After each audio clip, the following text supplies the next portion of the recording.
Yes, yes, I know. You guys want me to review the Asus EPC.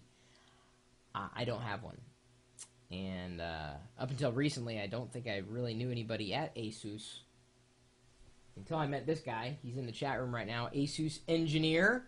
He says you'll get one soon. Can it be true? Really? Oh, I got a hookup. Maybe.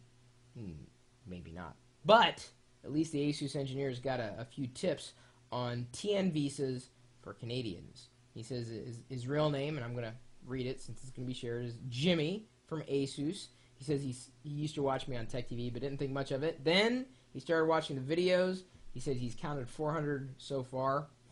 That's a lot. Gosh, we've done a lot, haven't we? I guess we're coming up on our 1-year anniversary, too. I was reminded today by Freaky. That's his handle, Freaky. It's a long story. It says, watching the live stream from time to time and noticed that not every topic is about computers or software. He said, I'm not sure if you'd ever want to cover the topic, but he thought it'd be interesting. And the topic he wanted to talk about is having qualified Canadians working in the U.S. with a working visa, Canadian TN, specifically, which is a 1-year renewable work visa to work specifically for that one company in the U.S. Well, it's still kind of relevant. Yes, I know, everyone can do their own research on the net. However, I'd like to tell everyone my own experience and how I've gotten through with the proper steps I've taken. He says, I've seen some people get turned around and cried at the border just before their flight, hoping to land their new career or dream job in the States. There could be many reasons for being turned around, etc., etc., etc. So, I will post the full list on the corresponding blog post for this video. Tip number 1, view the NAFTA TN visa profession list before applying work in the U.S. Make sure the program you graduated from and the company that accepted you fits the appropriate fields. That's kind of a baseline, wouldn't you think? So you can check the link at grasmick.com, grasmick.com. Tip number 2, the main requirement for a TN visa is to have a university degree related to the profession on the NAFTA TN list.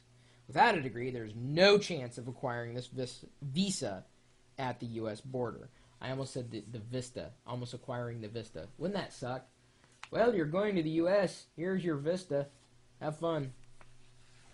I think our tourism would just plummet at that point. Tip number 3. Let me try it again. Tip number 3. Another vital piece of information to provide to customs is an offer letter from the company that has just accepted you after an interview. Without an offer letter, you cannot prove to customs on the border that you've been accepted to work for the company in the States. It must contain your period of employment within the company, maximum up to 12 months at the date of hire, again, renewable, and the salary, along with the signature of the employer. Tip number 4, you must write a good letter about yourself to convince the customs at the border why you are suited for the job. They need a good reason why you are better than the others, so to speak.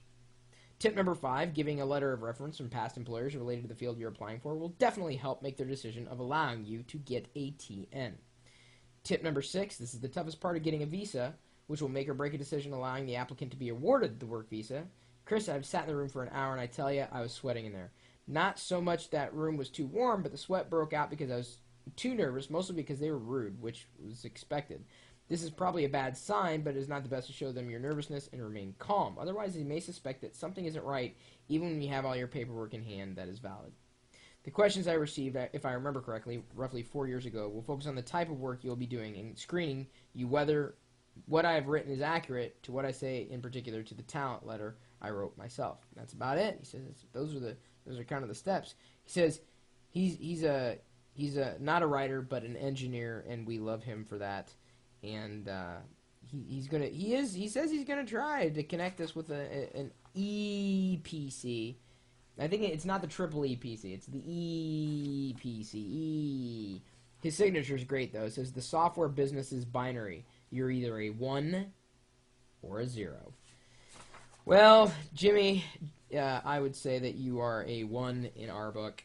Thank you so much for sending in this list. I know we've got a lot of Canadian viewers, and certainly many of them are wanting to have jobs and in the U.S. I mean, I've even thought about going to work for Tim Hortons in Canada to help them make their coffee taste more like Peet's. Unfortunately, just didn't work out. Well, if you got any other tips for, anything, really, feel free to send them along. My email address is chris@pirillo.com, and you're welcome to swing by the chat room. We're typically talking tech. You never really know what's going to happen. I may be here, I may not be here, but the great news is that other people most certainly are here. That's the great thing about this live chat room, live video stream thing. I love doing it, and I love you too. I mean, in a strictly internationally platonic sense. If you're not uncomfortable with that statement, you're welcome to join us anytime, day or night, at live.pirillo.com. We'll see you later.